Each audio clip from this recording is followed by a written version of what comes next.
Isang gabi sa piling ng isang bilyonaryo. Nabuo si Noah Alvaro. Hindi man niya inaasahan na magbubunga ang naging desisyon niya ng gabing iyon. Ngunit hindi niya pinagsisihan. Bagkus iyon ang lubos niyang pinagpapasalamat. Dahil sa anak niya, naisalba siya sa isang bangungot sa hinaharap. Makalipas ang 3 taon muli sila nagkita. Handa itong panagutan silang mag-ina. Handa nga ba siya sa malaking pagbabago sa magiging buhay niya? Kung ang magiging kapalit naman nito ay isang buong pamilya para sa anak niya. Paano ang pagsasama na walang pundasyon na pagmamahal? Sapat na nga ba na mahal niya ito upang manatili siya sa piling ni Alvaro? Magandang araw sa lahat ng masugid na tagapakinig ng El Rafa TV. Isang panibagong kwento ang ibabahagi ko sa inyo na muli ay paglalaruan ng ating mga emosyon at tiyak na magbibigay aral, kilig at inspirasyon sa bawat isa. Pero bago tayo magpatuloy, kung bago ka pa lang sa aking channel, ay paki-like po ng ating video, paki-click din po ng subscribe button, ganun din ang bell icon para lagi kayong updated sa mga parating ko pang uploads. Ate naman, hindi alam ni Ira kung matatawa o lalong maiiyak sa suhestyon ng kapatid. Nakakawindang kahit pa wala siyang balak na sundin ito. Sisirain niya ba lalo ang sariling buhay para inisin lang ang mapapangasawa sa araw ng kasal nila?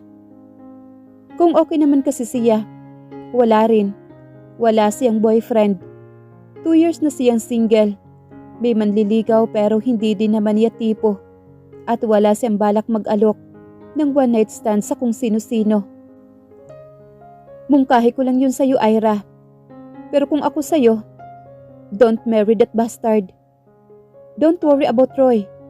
Magaling siyang artista at may tiwala ako sa kanya. He'll succeeded no matter what. At ang papa ninyo, just let him die. Hindi siya para na ring inilibing sa lupa. Oras na maikasal ka kay Basti na yan. Napapikit naman si Ira. Kasabay ng iwi niya. Pero may punto naman si Sunny. Hindi niya pa rin susundin ito. Alam niyang gusto lang pagkaanin ni Sunny ang nararamdaman niya. Rebelde si Sunny sa kanilang mga magulang. Pero ating-ati naman ito sa kanila ni Troy. I'm sorry, Ira. Narinig niyang sabi nito. Nasa tinig ang guilt nito. Naiinis kasi ako sa mga desisyon ni Tito Lucio eh. Bakit pati kayo apektado sa buhay artista ni Troy? I mean, this is our lives.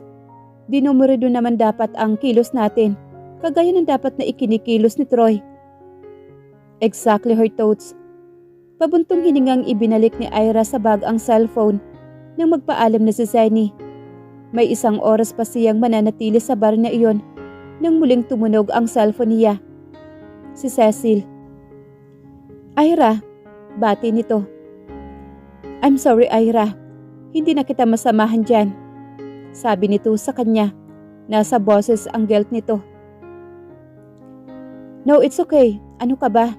Araw ng kasal mo. I know you need someone to talk. Dahil sa nangyari ngayon at nagigilty ako na hindi kita madamayan. Don't worry about me. Nariyan ang Ate Sunny para palubagin ang loob ko. And I'm okay.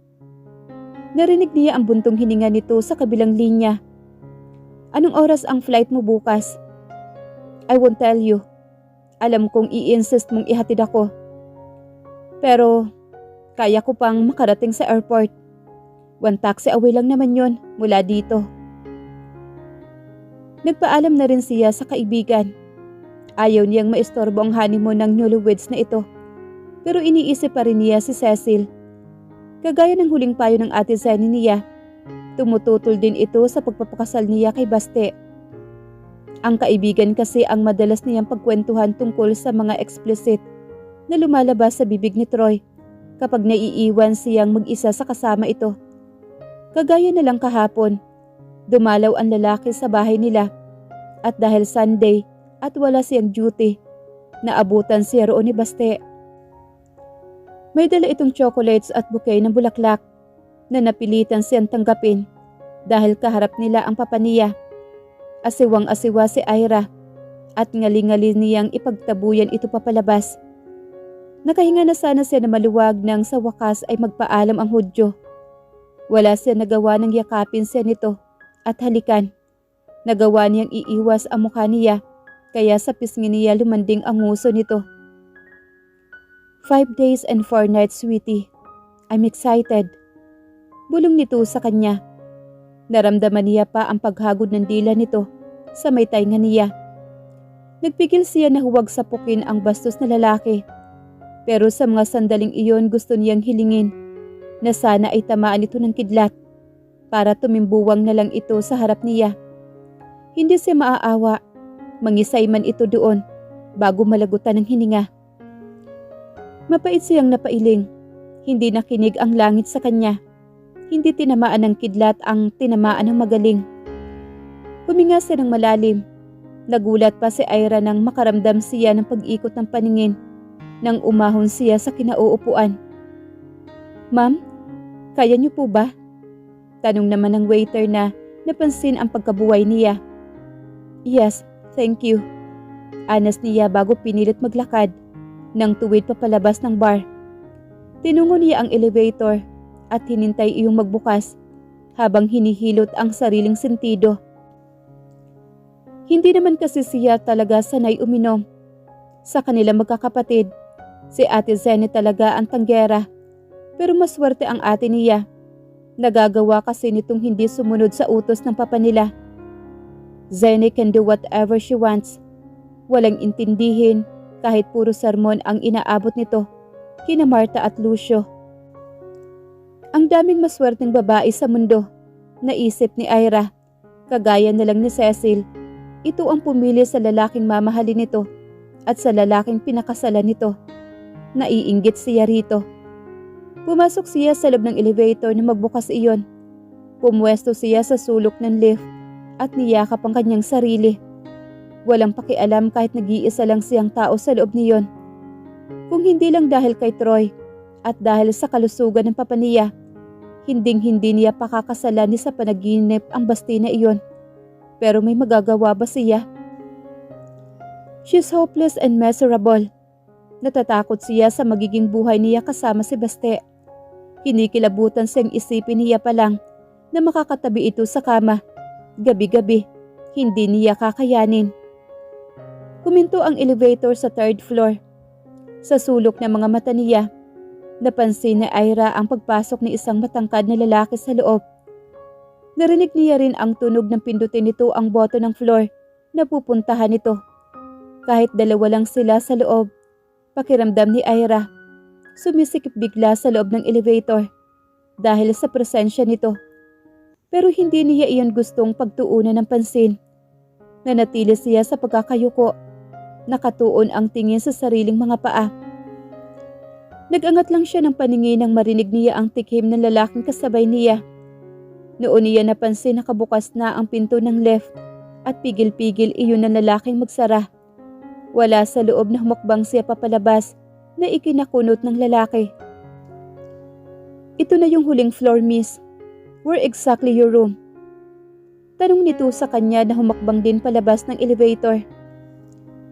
Natigilan naman si Ira. Iniikot ang paningin sa paligid. Natutop niya ang sariling noo. Nasa top floor na sila, ang penthouse. Miss, untag naman ng lalaki sa kanya.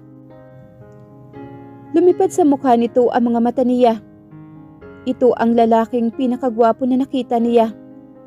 Walang sinabi ang nangungusap na mga mata at matangos na ilong ni Noah Alvaro. Matangkad at may mga pinong balbas sa paligid ng mukha nito. Dumagdag iyon sa karisma nito. Nakalilis iyong hanggang siko kaya litaw ang balbunin nito mga braso. Hindi siya mahilig sa lalaking medyo mapusyaw ang kulay dahil moreno ang type niya.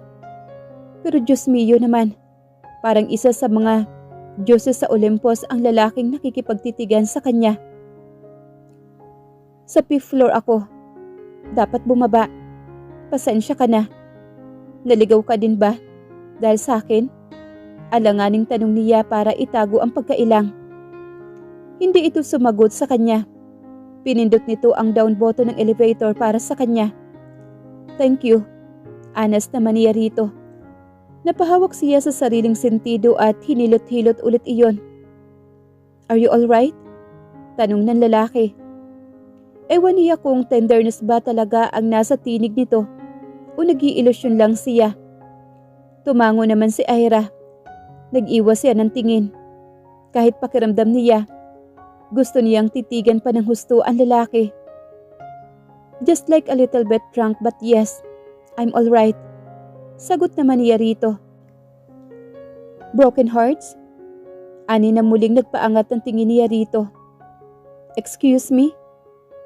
Usually, iyan ang rason kung bakit umiinom ang isang babae na kaedad mo. Kung magsalita ka, parang ang tanda mo na. Tawa naman niya. Wait, was she already talking to a stranger? To think na dalawa lang sila sa floor na iyon? A lot older than you. Tugon nito na sinulyapan siya. Nag-iwas siya ulit ng tingin dito. Parang natutunaw siya kapag nagsasalubong ang mga titig nila. Nakaramdam si Ira ng panghihinayang na nagbukas na ang elevator. At tubilis siyang pumasok. Call her stupid. Pero gusto niya pang manatili na lang sa top floor at kausapin ang lalaking kasihudang tubuan siya ng mga ugat at tagal sa pagkakatayo sa harapan ng lift. Ipinilig ni Ira ang ulo. Ano bang nangyayari sa kanya? Epekto kaya yun ang nainom niya?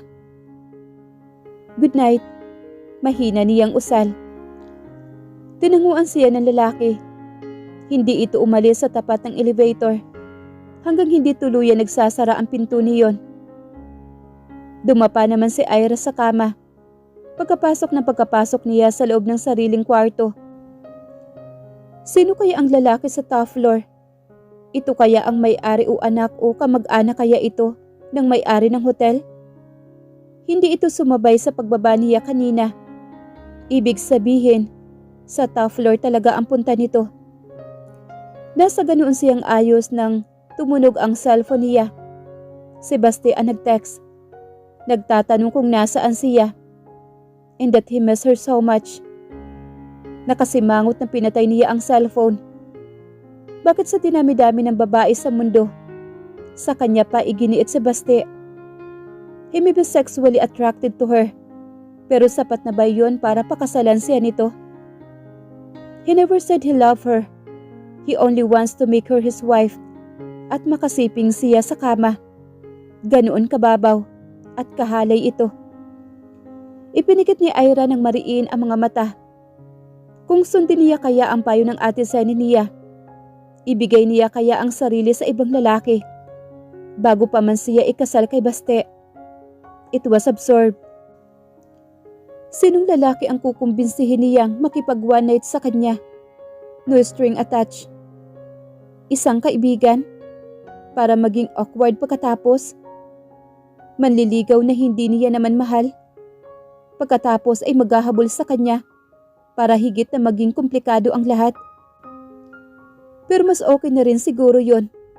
Para naman may maituturo siyang boyfriend sa papa niya at nang hindi na nito ipilit ipakasal siya sa anak ng kaibigan nito. Kung mag-hire na lang kaya siya ng lalaking magpapanggap na boyfriend o lover niya. Sino? At bebenta naman kaya yun sa papa niya? Gayong alam naman nitong wala siyang boyfriend matapos ang splits niya 2 years ago kay Enrique de Jesus. Biglang naisip niya ang lalaking nakasabay niya sa elevator. The man looks decent. Papayag kaya itong magpanggap na boyfriend niya o sa one night stand kung sakali man? Masakit daw talaga sa una, pero at least gusto niya kahit papaano ang lalaki makakauna sa kanya. Natigilan naman siya. Naupo siya sa ibabaw ng kama at sinapu ang sariling mukha niya. Nagiinit iyon. 4 days. She will be marrying Basti in 4 days time. Men are best pagdating sa... Naalala niyang sabi ni Ate Zani. Paano na lang si Basti? Halimaw na ito para sa kanya. Hindi pa man siya nito nahahawakan. Ay natatakot na siya. Natatakot siyang ibigay ang sarili sa isang tulad ni Baste. She tight closed her eyes and took a deep sigh. She grabbed her phone and went out to her unit. Kinakabahang tinungo niya ang elevator at sumakay nang magbukas iyon. On her way to the top floor, naisip niyang paano kung may bisita lang doon ang lalaki. Asawa nito o kaya naman ay ang girlfriend nito. Paano kung hindi niya ito maabutan roon? Paano kung tanggihan siya nito? Kakayanin niya ba ang rejection? Ipinilig niya ang mga mata. Wala siyang masyadong choice. Mas maigi pa sa isang estranghero niya ibigay ang sarili kumpara sa mapapangasawa niya. Humugot ulit siya ng malalim na buntong hininga nang sa wakas nasa harap na siya ng pintuan ng penthouse. Pinatatag niya ang ekspresyon ng mukha niya kahit ang totoo ay halos mabingi na siya sa lakas ng tibok ng puso niya.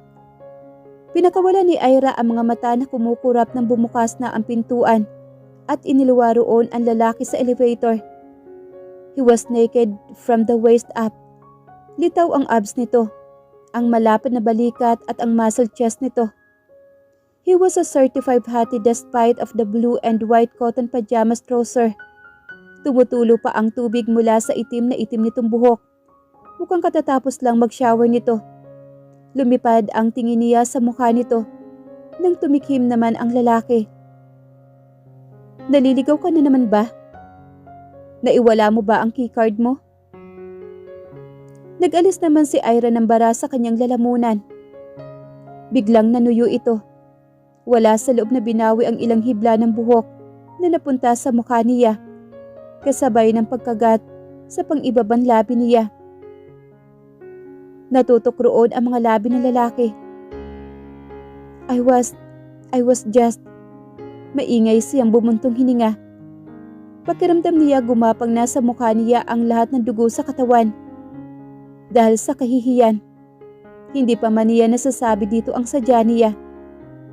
Kumunot naman lalo ang noo ng lalaki naghihintay sa sasabihin niya.